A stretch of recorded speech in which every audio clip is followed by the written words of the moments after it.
Shalom, praise the Lord. आप सभी को जय मसीह की। मैं परमेश्वर का धन्यवादी हूँ आज का दिन दिखाने के लिए। एक और दिन परमेश्वर ने हम सबको दिया है। हम परमेश्वर को कोटि कोटि धन्यवाद दें। एक नए संदेश के साथ मैं पास्टर राजमसी आपके समूह को उपस्थित हूँ और आपने देखना शुरू किया है मेरा यूट्यूब चैनल जिसका नाम है ब्रदर राजमसी। मैं आपसे निवेदन करता हूँ, यदि अभी तक आपने मेरे चैनल को सब्सक्राइब नहीं किया तो अभी सब्सक्राइब कर लीजिए, बेल आइकन को दबाइए ताकि नोटिफिकेशन आपके पास पहुँचे, नया वीडियो नई जानकारी बिना व्यवधान बिना रुकावट आपके पास पहुँच जाए। मेरे वीडियोज़ को लाइक कीजिए, शेयर कीजिए और कमेंट बॉक्स में आकर मुझसे ज़रूर बातचीत कीजिए और अपने नोटिफिकेशन ऑन रखिए, क्योंकि बहुत से लोग शिकायत करते हैं कि मेरा वीडियो उन तक नहीं पहुंच रहा है। तो ऑन कर लीजिए ताकि नोटिफिकेशन आए और आप तुरंत मेरे वीडियो को देख सकें। Praise the Lord. आज का संदेश बहुत गंभीर है और आज का संदेश जो है भजन संहिता 23, वो हमारा बहुत फेमस, हर एक मसीह का फेमस अध्याय है। भजन संहिता में 23 अध्याय और उसमें एक वचन है 4 पद, ये चाहे मैं घोर अंधकार से भरी तराई में होकर चलूँ। तो ये घोर अंधकार क्या है, इसके रहस्य को हम जानेंगे आज। भजन संहिता 23 अध्याय और इसके 4 पद का क्या रहस्य है, बहुत गहरी बातें उसके अंदर छिपी हुई हैं, वो आज मैं आपको बताऊंगा।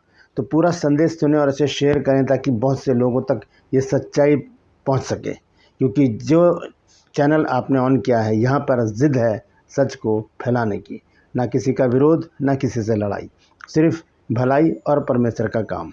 Praise the Lord. True purse में आज का सवाल बहुत आसान है। आपको बताना है कि खरा सीधा परमेश्वर का भय मानने वाला और बुराई से दूर रहने वाला व्यक्ति कौन था।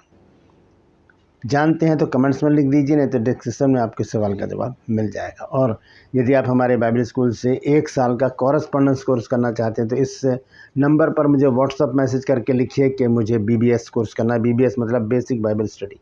हिंदी में ये कोर्स है और 1 साल का कोर्स है और पत्राचार है, ऑनलाइन नहीं है और ना ही रेजिडेंशियल है, ना आपको कहीं जाना आना है। घर पे बैठकर आपको पढ़ाई करनी है। हम हर महीने आपको बुक भेजेंगे जो आपको पढ़नी है।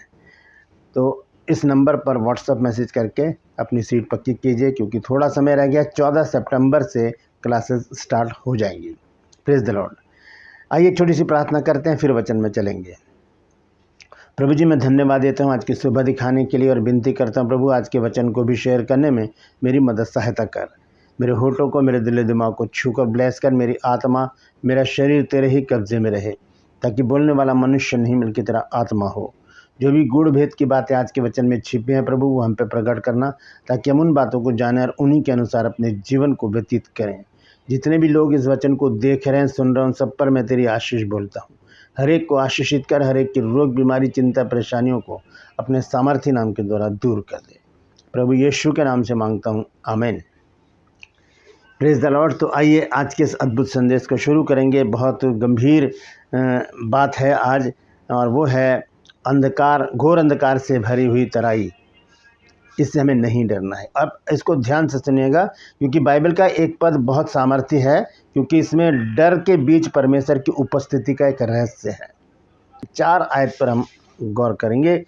4 आयत में लिखा है, चाहे मैं घोर अंधकार से भरी तराई में होकर चलूं तो भी हानि से न डरूंगा, क्योंकि तू मेरे साथ रहता है। अपने हाथों को उठाकर कहिए, प्रभु तू हमेशा मेरे साथ रहता है। Praise the Lord.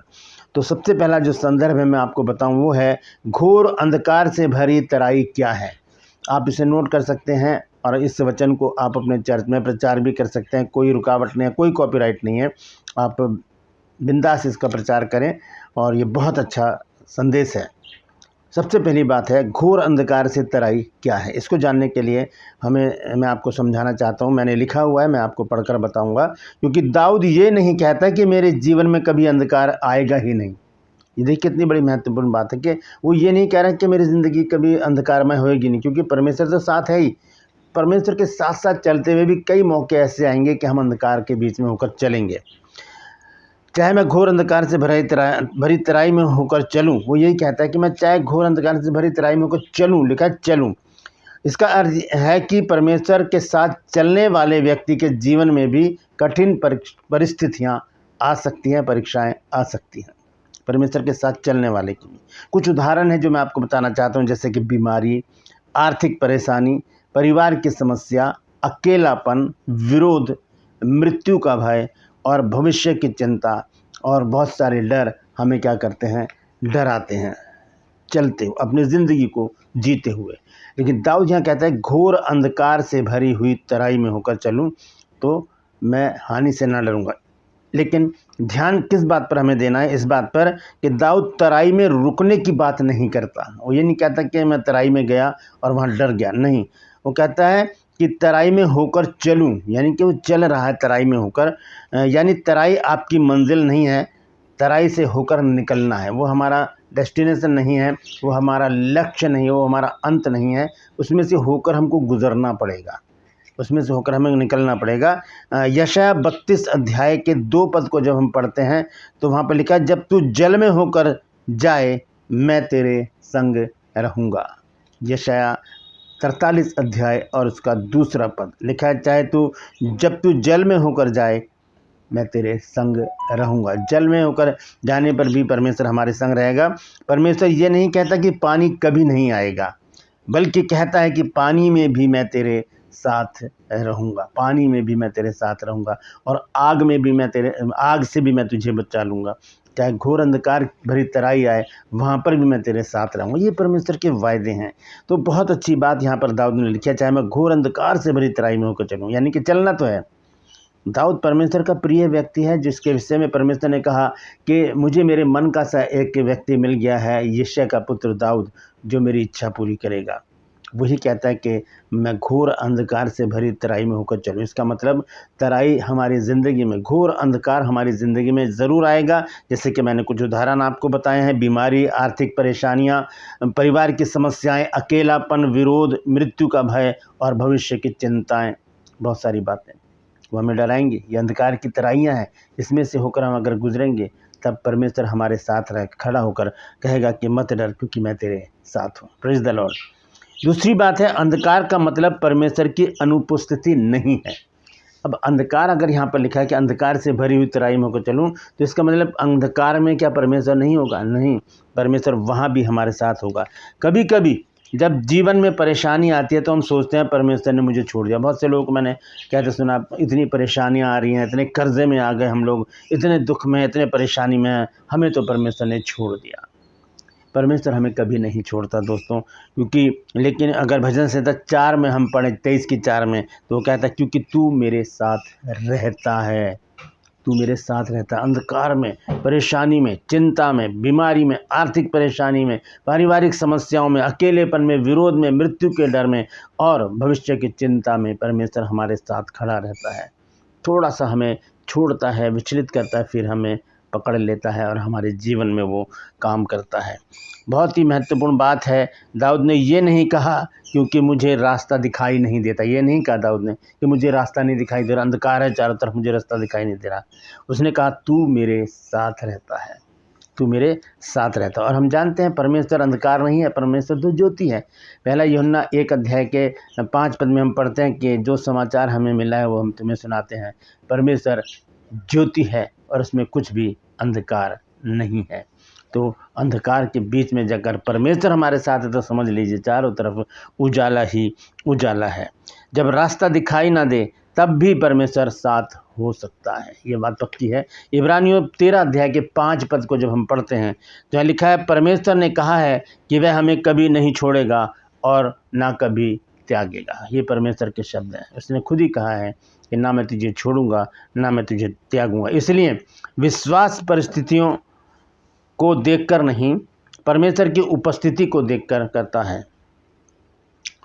हमें क्या करना है? विश्वास को मनुष्य जो है वो उसे, मुझे, आपको, हर एक विश्वासी को अंधकार से भरी तराई में होकर गुजरना तो पड़ेगा, लेकिन हमें परिस्थितियों को नहीं देखना है, हमें परमेश्वर की उपस्थिति पर फोकस रखना है, देखना है, ध्यान रखना है। परेशानी आएंगी, चिंताएं आएंगी, वहाँ पर भी परमेश्वर हमारे साथ खड़ा है। यीशु मसीह को परमेश्वर ने, जब यीशु मसीह ने कहा हे मेरे परमेश्वर तूने मुझे क्यों छोड़ दिया, तो छोड़ा नहीं था, परमेश्वर वहीं खड़ा था। बस थोड़ी देर के लिए छोड़ता है परमेश्वर, फिर हमें हमेशा के लिए वो ले लेता है। वो छोटी सी परीक्षा हमारे लिए बहुत ज़रूरी है ताकि हम विश्वास में परिपक्व होते चले जाएं। तीसरी बात है कि हानि से ना डरूंगा। क्यों? ऐसा क्यों कहा दाऊद ने? दाऊद कहता है तो भी हानि से ना डरूंगा। इस पर हम ध्यान देंगे। वह ये नहीं कहता कि अंधकार नहीं है, अंधकार है, तराई है, खतरा है, लेकिन डर नहीं है। कितनी बड़ी बात है। अंधकार है, तराई है और क्या है, खतरा है, लेकिन डर नहीं है। क्यों? आइए इसको हम देखेंगे। क्योंकि वह आगे कहता है, क्योंकि तू मेरे साथ रहता। तराई है, खतरा है, डर है, सॉरी डर नहीं है, लेकिन तराई है, अंधकार है, लेकिन डर नहीं है। क्यों? क्योंकि दाऊद आगे कहता है कि क्योंकि तू मेरे साथ रहता है। कौन? परमेश्वर। आगे लिखा है, यदि दाऊद का साहस अपनी ताकत से नहीं, परमेश्वर की संगति से है। यानी कि दाऊद का जो साहस है वो अपनी ताकत पर नहीं फूल रहा, क्योंकि उसने, हम देखते हैं जब हम पहले शमूएल में पढ़ते हैं, उसने शेर को, भालू को फाड़ डाला, गोलियत को मार दिया उसने। तो वो अपनी ताकत पर घमंड नहीं कर रहा, वो अपनी ताकत पर गर्व नहीं कर रहा। वो कहता है कि परमेश्वर मेरे साथ है, वो परमेश्वर की संगति से खुश है। यहाँ पर मैं आपको बता दूं, दाऊद की साहस अपनी ताकत से नहीं है, उसका साहस परमेश्वर की संगति से है कि कोई मेरे साथ खड़ा है, मेरे साथ परमेश्वर है। जैसे कि एक छोटा बच्चा जब रास्ते में जा रहा होता है तो उसके अपने पापा की उंगली पकड़ के जा रहा होता है, तो वो किसी से नहीं डरता, चाहे कोई रास्ते में कुछ भी, कोई सा भी जानवर आ जाए, कुत्ता बिल्ली कोई भी, उनसे नहीं डरेगा। नहीं तो अकेले में तो वो छिपकली से भी डर जाएगा, लेकिन अगर पिता के हाथ में है उसका हाथ, तो वो कभी नहीं डरेगा। दाऊद इसी बात को फोकस कर रहा है, वो मेरे साथ है, मैं नहीं डरूंगा। और भजन संहिता 27 की पहली आयत को जब हम पढ़ते हैं तो देखिए वहाँ पर क्या लिखा है। भजन संहिता 27 अध्याय और उसका पहला पद, यहाँ पर मैं आपको पढ़कर बताता हूँ क्या लिखा है। यहाँ लिखा है, यहोवा परमेश्वर मेरी ज्योति और मेरा उद्धार है, मैं किससे डरूं? यहोवा मेरे जीवन का दृढ़गढ़ ठहरा है, मैं किसका भय खाऊं? परमेश्वर मेरी ज्योति और मेरा प्रकाश है, मेरा उजाला है। अंधकार में भी वो चमकदार रास्ता मुझे दिखाता है, ताकि मैं घोर अंधकार से भरी तराई में होकर चलूं। मैं नहीं डरूंगा, क्योंकि एक प्रकाश, एक उजाला, एक ज्योति मेरे साथ साथ चल रही है। Praise the Lord.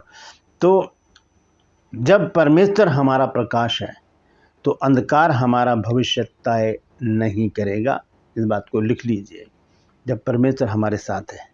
चौथी बात है, चरवाहे की लाठी और सोंटा। ये क्या है?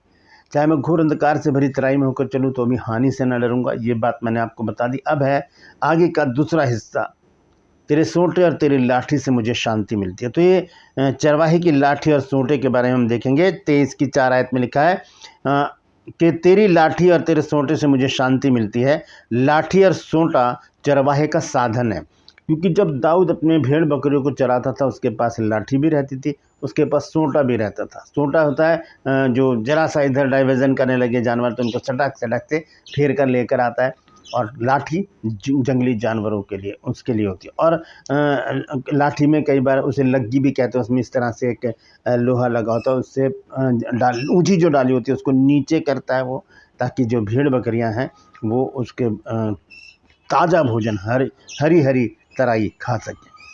तो ये है, चरवाहा अपनी भेड़ों की रक्षा करता है, उन्हें रास्ते पर रखता है और खतरे से बचाता है।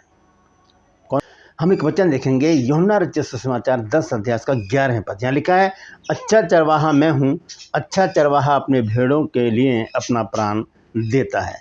चरवाहा अपनी भेड़ों की रक्षा करता है और उन्हें रास्ते पर रखता है और खतरे से बचाता है। ये सूंट और लाठी इसलिए होते हैं, इसका मतलब है कि जब हम परमेश्वर के साथ चलते हैं तो हमें वह विश्वास रखना चाहिए कि मैं अकेला नहीं हूँ, मैं अकेला नहीं हूँ। मेरा चरवाहा, मेरा यीशु मेरे साथ है। जैसे कि मैंने पढ़ा अभी, अच्छा चरवाहा मैं हूँ, और अच्छा चरवाहा अपने भेड़ों के लिए अपने प्राण को देता है। इसलिए भजन संहिता 23 को केवल दाऊद का गीत ना समझें, इसमें हम अपने अच्छे चरवाहे प्रभु यीशु मसीह की देखभाल को भी देख सकते हैं। प्रभु यीशु मसीह एक चरवाहा बनकर हमें चराता है, हरी हरी चराइयों में चराता है, सुखदायी जल के झरने के पास लेकर चलता है। पांचवा संदर्भ है, अंधकार में परमेश्वर हमें क्या दिखाता है। अंधकार में हमें क्या दिखाता है? कई बार हम चाहते हैं कि परमेश्वर हमें तुरंत तराई से बाहर निकाल दे, मतलब जो परेशानी, जो मैंने आपको बताई हैं परेशानियां, उनसे हमें तुरंत बाहर निकाल दे। लेकिन परमेश्वर कभी कभी हमें तराई से बाहर निकालने से पहले तराई के अंदर ही कुछ सिखाता है। उस परेशानी में, उस चिंता में, दुख में हमें कुछ सिखाने की कोशिश करता है। हम क्या सीखते हैं तराई में? प्रार्थना करना, पहली बात, परमेश्वर पर भरोसा रखना, दूसरी बात, धैर्य रखना। तीसरी बात, अपनी शक्ति के बजाय परमेश्वर पर निर्भर रहना। चौथी बात, और पांचवी बात है परमेश्वर की आवाज़ को सुनना। ये 5 बातें हमें अंधकार की भरी हुई तराई में सीखने को मिलती हैं। मैं दोबारा बताता हूँ, प्रार्थना करना सीखते हैं हम, परमेश्वर पर भरोसा रखना सीख जाते हैं, धैर्य रखना सीख जाते हैं, अपनी शक्ति के जगह परमेश्वर पर निर्भर रहना सीख जाते हैं और परमेश्वर की आवाज़ को सुनना सीख जाते हैं। भजन रोमियो 8 अध्याय के 28 पद कहता है कि जो लोग परमेश्वर से प्रेम रखते हैं उनके लिए सब बातें मिलकर भलाई को उत्पन्न करती हैं। इसका मतलब ये नहीं कि परिस्थितियां अच्छी हैं, बल्कि परमेश्वर बुरी परिस्थिति में भी अपना अच्छा उद्देश्य पूरा कर सकता है। बुरी परिस्थिति में भी परमेश्वर हमें एक ऊंचे स्थान पर खड़ा कर सकता है। छठा संदर्भ है, आज किसी व्यक्ति के जीवन में घोर अंधकार हो सकता है। मैं आपसे बात कर रहा हूँ दोस्तों, आज आपकी ज़िंदगी में घोर अंधकार हो सकता है, तो आपको क्या करना है। शायद यह वीडियो देखने वाला कोई व्यक्ति आज परेशान हो, इस वीडियो को देखने वाला कोई व्यक्ति आज परेशान हो। शायद डॉक्टर ने कोई बुरी खबर दी है, शायद घर में समस्या है, शायद व्यापार में नुकसान हुआ है, शायद किसी अपने ने धोखा दिया है, शायद वह रात में रोता है और किसी को अपनी परेशानी नहीं बताता। शायद आप रात को रोए हैं, अपनी परेशानी किसी को नहीं बताए हैं। शायद आपके मन में अनेकों चिंताएं हैं, अनेकों डर हैं। शायद आपका मन किसी बात से घबरा रहा है, आपके जीवन में डॉक्टर ने ऐसी बात बोल दिया जिससे आप डर गए हैं। तो ऐसी परिस्थिति में आपको भजन संहिता 23 अध्याय और उसकी 4 आयत को याद रखने की ज़रूरत है। लिखा है, तो भी हानि से ना डरूंगा क्योंकि तू मेरे साथ रहता है। आपको परिस्थिति से ज़्यादा परमेश्वर की उपस्थिति पर ध्यान देना है, परिस्थितियों को नहीं देखें। जो लोग परिस्थितियों को देखकर डरते हैं वो गिर जाते हैं, पीछे रह जाते हैं और उन्हें कुछ नहीं मिलता। लेकिन जो परमेश्वर की उपस्थिति को देखते हैं वो ज़रूर आगे बढ़ते हैं, आगे बढ़ते चले जाते हैं। आत्मिक उन्नति, आर्थिक उन्नति, शारीरिक उन्नति, मानसिक उन्नति पाते हैं और परमेश्वर को धन्य कहते रहते हैं। और भजन संहिता 46 का 1 पद अगर हम पढ़ें तो वहाँ लिखा है, परमेश्वर हमारा शरण स्थान और बल है, संकट में अति सहज से मिलने वाला सहायक। तो ऐसे संकट में हम भजन संहिता 23 की 4 आयत को याद रखें कि चाहे मैं घोर अंधकार से भरी तराई में होकर चलूँ तो भी हानि से न डरूंगा क्योंकि तू मेरे साथ रहता है। तेरे सोंटे और तेरी लाठी से मुझे शांति मिलती है। दोस्तों, अगर आज आप अपने जीवन में किसी घोर अंधकार से भरी हुई तराई में होकर चल रहे हैं तो तराई याद रखिए, तराई आपकी मंजिल नहीं है, वो आपका डेस्टिनेशन नहीं है, वो आपका अंत नहीं है। रास्ता अंधकार में हो सकता है, रास्ता अंधकार में हो सकता है, लेकिन आपका चरवाहा अंधकार में भी आपको देख रहा है। आपका चरवाहा कौन? प्रभु यीशु मसीह। वो अंधकार में भी आपको देख रहा है। आप उसकी नज़रें आप पर हैं और वो आपको डरने नहीं देगा, गिरने नहीं देगा, हानि नहीं होने देगा, परेशान नहीं होने देगा, गिरने नहीं देगा। आपको रास्ता दिखाई नहीं दे रहा, लेकिन आपके चरवाहे को रास्ता दिखाई दे रहा है। आपको आगे का कल दिखाई नहीं दे रहा, लेकिन आपका परमेश्वर आने वाला कल भी जानता है। इसलिए डरिए मत, क्योंकि आपकी ताकत ये नहीं है कि आपके सामने कोई परेशानी नहीं है। आपकी ताकत ये है कि परेशानी के बीच में भी आपके साथ आपका चरवाहा यानी कि प्रभु यीशु मसीह खड़ा हुआ है। दाऊद ने ये नहीं कहा कि मैं तराई में नहीं जाऊंगा, वो ये नहीं कह रहा कि मैं तराई में नहीं जाऊंगा। उसने कहा चाहे मैं घोर अंधकार से भरी तराई में होकर चलूं तो भी हानि से ना डरूंगा क्योंकि तू मेरे साथ रहता है। और जब परमेश्वर हमारे साथ है तो अंधकार हमारी कहानी का आखिरी अध्याय नहीं हो सकता, हमारी ज़िंदगी का आखिरी दिन नहीं हो सकता। क्योंकि घोर अंधकार हो, चाहे परेशानी हो, चिंताएं हो, दुख हो, डर हो, परमेश्वर सर्वदा हमारे साथ खड़ा रहता है। Praise the Lord. परमेश्वर इन वचनों के द्वारा हम सबको आशीष दे। यदि आज आपने कुछ नया सीखा है तो कमेंट्स में ज़रूर लिखिए और इस वचन को शेयर कीजिए ताकि और भी लोग इन बातों को जान सकें। क्रूपस में आज का सवाल है, आपको बताना है कि खरा, सीधा, परमेश्वर का भय मानने वाला और बुराई से दूर रहने वाला व्यक्ति कौन है। जानते हैं तो कमेंट्स में लिख दीजिए, नहीं तो डिस्क्रिप्शन में आपके सवाल का जवाब मिल जाएगा। और इस नंबर पर मुझे व्हाट्सअप मैसेज करके लिखिए कि मुझे BBS कोर्स करना है, उसी समय आपको पूरी जानकारी मिल जाएगी। यदि अभी तक आपने मेरे चैनल को सब्सक्राइब नहीं किया तो अभी सब्सक्राइब कर लीजिए, बेल आइकन को दबाइए ताकि नोटिफिकेशन आपके पास पहुंचे, नया वीडियो, नई जानकारी बिना व्यवधान, बिना रुकावट आपके पास पहुंच जाए। मेरे वीडियोस को लाइक कीजिए, शेयर कीजिए और कमेंट्स बॉक्स में आकर मुझसे ज़रूर बातचीत कीजिए। आज के लिए बस इतना ही। फिर मिलूंगा एक नए संदेश के साथ, एक नया वीडियो लेकर। तब तक के लिए मुझे इजाज़त दीजिए, लेकिन अपना और अपनों का ख्याल रखिए और याद रखिए, कैसी भी परिस्थिति हो, कैसी भी परेशानी हो, परमेश्वर सर्वदा आपके साथ खड़ा है। Praise the Lord. परमेश्वर आप सबको आशीष दे।